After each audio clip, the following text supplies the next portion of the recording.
Hi aspirants, welcome to SRV's weekly current affair discussions for polity and international relations. In our previous video, we had seen a lot of details about many international relations, and in this week we have a mixture of both the topics, and the first topic for today is semiconductors. Before starting the topic, let us talk about we using semiconductors. If we want to buy a laptop, a decent laptop which can do some sort of work, we need at least 40 to 50,000 rupees. Or even if we want to buy a laptop just for reading a PDF and browsing over the internet, we need at least 30,000 rupees. So why is it so costly? Because we know products such as cars, bikes and such things, we have both Indian products and foreign products. While Indian products are obviously cheaper when compared to foreign products because they are locally made here. But as far as these laptops, cell phones, all these things are considered, they are always manufactured in some other country and we are just importing them. And why do we do that? Because we don't have the base material in the manufacturing of cell phones, computers, TVs and such things. And those are these semiconductors. And these semiconductors fall under industry 4.0, which could be a prelims question. And why it is difficult to set up a semiconductor industry? One thing, it has long gestation and payback period. You set up a semiconductor industry, you don't get the profit immediately, it takes a long time. So industrialists are not interested in doing this. And moreover, it is highly risky as well. And another thing, it uses a lot of water and vulnerable to even a small speck of dust and even a distant earthquake. So you could end up in loss at any time. So people are very skeptical over this.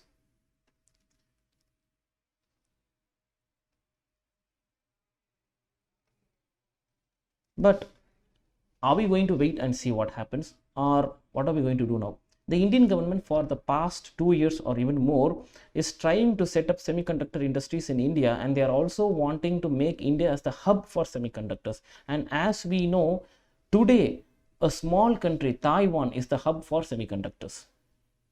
And Indian government is trying to make India as the hub for semiconductors. And as a first step towards that, India has approved a $10 billion package to incentivize the manufacturing of semiconductors in our country. And this has resulted in semiconductor fab and display fabs. That is fabrication of semiconductors and fabrication of displays, or cell phone displays and laptop displays and such things, because cell phone displays, as we know, they are touch displays and that itself has a semiconductor within it.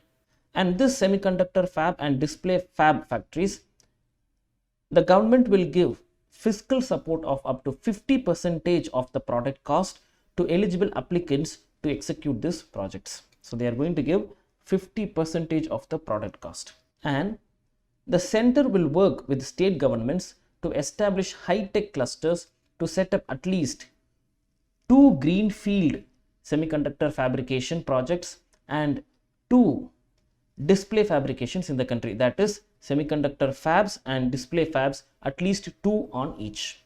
And the Semi-conductor Laboratory, simply called as SEL, under the Ministry of Electronics and Information Technology, shortly called as Meity, it will take required steps for modernizing and commercialization of semiconductor laboratories and compound semiconductors as well. The scheme for setting up of compound semiconductor facilities in India shall have fiscal support of 30% of capital expenditure to the approved units. Earlier, we saw that for these display fabs and semiconductor fabs, it will be around 50% of the product cost. In the case of compound semiconductors, it is 30% of the capital expenditure. And semiconductor design companies, here the design linked incentive, you have to note this word, the DLI, design linked incentive scheme, shall extend a product design linked incentive of up to 50% of eligible expenditure and product deployment for 5 years. So it is 50% support for 5 years under the design linked incentive scheme. So you have three types of companies here. You have the semiconductor fab, you have the display fab, you have this compound semiconductors which get up to 30%, and you also have the semiconductor design companies. So only if we have all these together, we can become a hub in the semiconductor industry. And for the design companies, there is up to 50% incentives for continuously for 5 years. Who is the nodal agency for this? The C-DAC, or the Center for Development of Advanced Computing, which is under the Meity, is the nodal agency for implementation of this DLI scheme. And next is the India Semiconductor Mission. So this is to give a drive and a long-term strategy for developing a sustainable semiconductor and a display ecosystem. For this, a specialized and independent India Semiconductor Mission has been set up.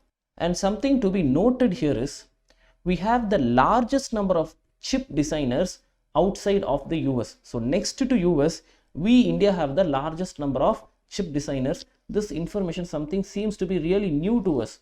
We don't have anything something called as semiconductor manufacturing units here, but at last we have the largest number of chip designers in our country, and we have to make use of them. For example, Karnataka has over 85 fabless chip design houses of various global companies. So there are other companies, and for them we are designing from here and we are giving it to them, and why not we do it ourselves. And then flab clustering.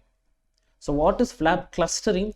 Here the key semiconductor supply chains and related businesses are in one place to create backward and forward linkages. So in one single place you have all the supply chain related to this semiconductor industries, and this is also to be set up under the semiconductor mission. And mostly questions would come. We know UPSC has the habit of asking questions with numbers. How much is the incentive, for how many years, under which nodal agency? So such things I have mentioned it clearly. Try to note them down, and I will also give the presentation in the description. You can download this presentation as well for further revision. And apart from that, in our monthly magazine, The Catalyst, all these details will be available in elaborate. So just read that as well. And what is the way forward for this? Now we should try to focus on emerging technologies like the LiDAR and the phased array. These details you can very well use in your mains exam. Because why it is advised to go for LiDAR and phased array? Because here you don't have all these veteran incumbent participants who have a great advantage, because they have been veterans for a very long time. But in this LiDAR and phased array, which are new technologies and which are related to semiconductors, here if we are going to start now, India has to have a great advantage. And what is a LiDAR? It is light detection and ranging, which is a remote sensing method that uses light in the form of pulsed laser to measure ranges and variable distances. These light pulses actually combined with other data recorded by other airborne systems, they generate a precise three-dimensional information. They have a three-dimensional information about the shape of the earth, its characteristics, and so on. The LiDAR instrument principally consists of three equipments, that is a laser, a scanner, and a GPS receiver. These three equipments, try to know them. It could be a prelims question. And here you can see a phased array in your picture. The next topic is about Russia and the Council of Europe. This is something regarded to the war that is going on continuously now. And we can see that Russia's membership in the Council of Europe has been suspended right now. And as far as India is considered, India has abstained on a US sponsored UN Security Council resolution, and we also know that this resolution had failed because Russia used its veto. But apart from that, India, it did not vote in favor of Ukraine or in favor of Russia. And India has just said in its dialogue that only answer to setting differences and disputes. It says dialogue is the only way. Talk, let us talk and come to a conclusion rather than going for war. The Council's resolution, it has reaffirmed its commitment to the sovereignty, independence, unity and territorial integrity of Ukraine within its internationally recognized borders. This is what the Council of Europe has announced. And it has said Russia shall immediately, completely and unconditionally withdraw all of its military forces from the territory of Ukraine within its internationally recognized borders. And why has India abstained from voting? Because you can see here, if we talk in terms of human ethics, ethically, every human on earth should be standing with Ukraine, because a poor small nation has been shown a brick brother attitude by a huge nation. But on the other side, in case of geopolitics, when we have to see for our Indian nation's good care, we have to support Russia. But what are we going to do here? So that is why we have to take a middle path. So that is why India abstained, because it wants to maintain a balance between the Western bloc led by the US and the Russia, which is the powerful party of the right side bloc. And so, because India has strategic partners on both sides, because we know that very well, we are in a crucial situation surrounded by countries which are our rivals and enemies. We have Pakistan on the west, China on the east, and China being a huge rival, with the support of which Pakistan can stand and fight. And in this case, we need US support to counter Russia. On the other hand, Russia being our strongest or the biggest defense partner and our all-weather friend for a very long time, we cannot turn our face from Russia as well. And just now, recently, we have bought S-400 also from Russia. So we cannot move on either side. We have to take a middle path. And these details you can very well use in your mains exam, because considering the heat of the issue, this could be a potential mains question. And what is this Council of Europe?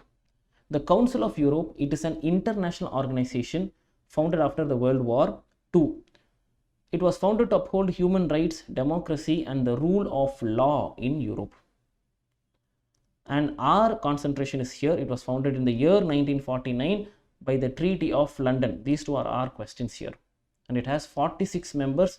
And one more important thing, it includes all the members of European Union members, because UPSC has this habit of asking this only such questions.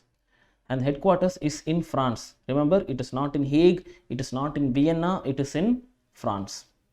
The Council of Europe, it cannot make any binding laws. Another important point, no binding laws. But it does have the power to enforce select international agreements. That's it. But it's not binding. This could be a potential question. And the headquarters is in France. And this Council of Europe was created by the Treaty of London in the year 1949. Please remember, it is not 1950, it is 1949. And then, about our neighbor here, the China-Pakistan Economic Corridor. Pakistani officials have said that they are ready to scrap the China-Pakistan Economic Corridor, or shortly called as CPEC, if the US could offer a similar deal. This is shocking, isn't it? So they are ready to give up CPEC. And why are they doing this? Because even Pakistan has started to open its eyes and look around that China is using the debt trap policy. So they give debt to other countries. When they are not able to pay it back, they take advantage of that. They use their territory for their military purposes, take some land for lease for a huge number of years, like 99 years, which happened with Sri Lanka just now. And seeing this, Pakistan is thinking for the second time, if US could offer a similar deal, we are ready to scrap the CPEC. And we know India has for a very long time worried about the CPEC, because you can see here that the CPEC route passes through the POK, Pakistan Occupied Kashmir, which India is not very happy about this route, because this one, it could increase the influence of China in the Indian Ocean region, and moreover, it could increase the influence of Pakistan in this region, where both these countries are India's rivals. And the CPEC, we know it is part of the Belt and Road Initiative. This Belt and Road Initiative, it was introduced or launched in 2015. The China-Pakistan Economic Corridor, it is a flagship project of the Belt and Road Initiative. It was launched in 2015. and it is said to be a pet project of Chinese President Xi Jinping, aiming at enhancing Beijing's influence around the world through China-funded infrastructure projects. They say that we are going to revamp the ancient Chinese Silk Route. And this Belt and Road Initiative, and also this part of this Belt and Road Initiative, the CPEC has consisted of highways, railways and pipelines. Remember, it has both highways, the railways and also the pipelines. And CPEC will be financed by heavily subsidized loans that will be given to the governments of Pakistan by the Chinese banks. I told you, as I already told you, they are going to give loans and not the Chinese government. It's the Chinese banks that are going to give the loans. If Pakistan is not able to repay it, and they will be trapped by this debt. And it aims at linking the city of Gwadar in southwestern Pakistan to China's northwestern region of Xinjiang. So they are trying to connect Gwadar in Pakistan with Xinjiang of China. And why Pakistan is trying to come out of the CPEC? It's just not because of this trap policy. There is some internal issue as well. The local Pakistanis are unhappy with the Chinese soldiers and the Chinese civilians working on this project. They don't want Chinese people taking over their jobs, being dominant on them. They don't like this. They have started to protest. And so it is very difficult. Even Pakistan has deployed soldiers and army in this region to control the local people. And Pakistan very well knows that it's not going to stand for a very long time. So it's planning for something else, where they are asking whether US could give such a similar policy. Because we know that anytime US could do this, because they are the rival. They don't want China to be too powerful in this Asia region according to their Asia pivot policy. But on the other hand, China doing this, US could not do this, because US could see that when the local Pakistani people are not supportive of this project, maybe Pakistan could not continue with this project, and so the bargaining side is not with Pakistan. So maybe US could not do this. We have to wait and see what happens. The next topic is about PM Cares for children.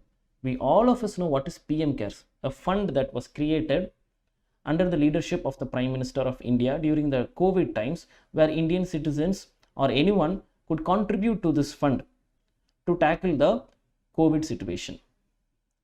And here, this PM Cares for Children scheme is an extension of the scheme, and now the date for the scheme has been extended till Feb 28, 2022. Actually, the scheme was supposed to be ending on December 31st, 2021, and we know that after that we got this Omicron variant. So because of that, they have extended it up to Feb 28, and so we have to know some details about this. This PM Cares for Children was launched in May 2021. Just a year is enough. It was launched in 2021 and not in 2019 or 20. PM Cares for Children was launched in 2021. If we forget this, our brain is going to automatically think whether, because COVID came in 2019, it reached India in 2020 mostly, so we should think it is 2020. No, the right answer is 2021. The scheme has been launched for support and empowerment of COVID affected children. And what is the eligibility? All children who have lost both parents, or surviving with a single parent, or the guardian whom they were surviving with has been dead. For all these reasons, even an adoptive parent, they are both the parents or a single parent or the guardian or adoptive, both the adoptive parents have been dead in this COVID-19. And children must have not completed 18 years of age at the time of death of their parents. These are the eligibility conditions. And what are the features of the scheme? A fixed deposit of 10 lakh for the child will be given until he or she reaches the age of 18. And for school education, if the child is under 10 years, a seat will be given in the Kendriya Vidyalaya, nearby Kendriya Vidyalaya school, or in a private school as a day scholar, And this point, keep in mind, even private schools, because we would generally think, how would a government school give seat in a private school? They will definitely give a seat in the government school. But yes, they are going to provide seats in the private schools as well. And if the child is between 11 and 18 years, a seat will be given in any central government residential schools such as the Sainik school or the Navodaya Vidyalaya schools. Because the child is over 10 years, it can stay in the hostel. So a residential school will be given. And for higher education, education loan for any professional course will be assisted by the government for any higher education within India. So this is another point, within India. And a health insurance will be given for that child under the Ayushman Bharat scheme or the PM Jan Arogya Yojana with a health insurance cover of 5 lakhs. So two amounts are here. One is a fixed deposit of 10 lakhs and a health insurance of 5 lakhs. So these two details are there, remember them. And the age criteria for different school admissions as well. These could be potential questions. And the next topic is about how symbols are allotted for political parties. This is in news because recently our Prime Minister spoke about, indirectly he spoke about the election symbol of this cycle of the Samajwadi Party. To criticize the party, he indirectly used the symbol, and that is why this became a scene of contention. It was in the news as well. A political party, or even if a single candidate, if they want a symbol, they have to provide a list of 3 symbols from the list of symbols given by the Election Commission. And from this symbol, one symbol will be allotted to that particular candidate or the party by the Election Commission on the first come first serve basis. This you have to remember, on the first come first serve basis. When a recognized political party splits, let us say, this has happened many times in India, right? As far as Tamil Nadu was considered, recently we saw that after the death of our late Chief Minister Ms. Jayalalitha, the party had different groupings, and each started to contend for their real symbol of those 2 leaves. And in such conditions, when a recognized political party splits, the Election Commission takes the decision to assign the symbol. It is their discretionary decision. That's it. It's their power. No one can question it. The Supreme Court upheld its validity in the Sadiq Ali and another versus Election Commission of India case in the year 1971. Should try to remember this.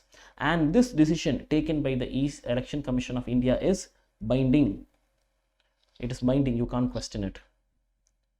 The election symbols reservation and allotment order of 1968 empowers the Election Commission to take this decision.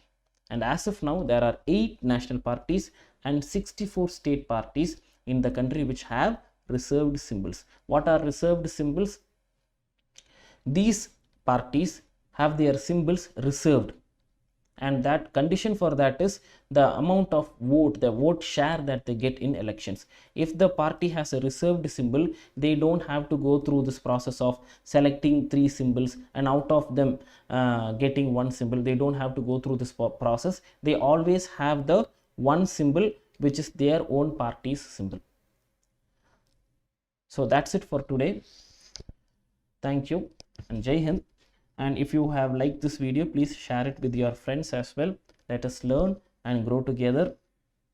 And these videos are for getting an understanding of the news. And of course, you have to at least skim through or read through your newspaper every day to have a better idea about the news. And these videos we will try to cover each and every single news as much as possible to give a good explanation to you. And then every month you have to use the monthly magazine to revise the current affairs. You cannot depend on any monthly current affair solely for the exam. You have to read the newspaper or skim through the newspaper, use these videos to understand the news, and then every month you have to definitely use these monthly current affairs to revise, because you will forget the current affairs very easily. So to not forget, you should use the monthly current affairs, and in the description we will be giving the link for our monthly current affair magazine, The Catalyst. You can go through it and you can make use of it.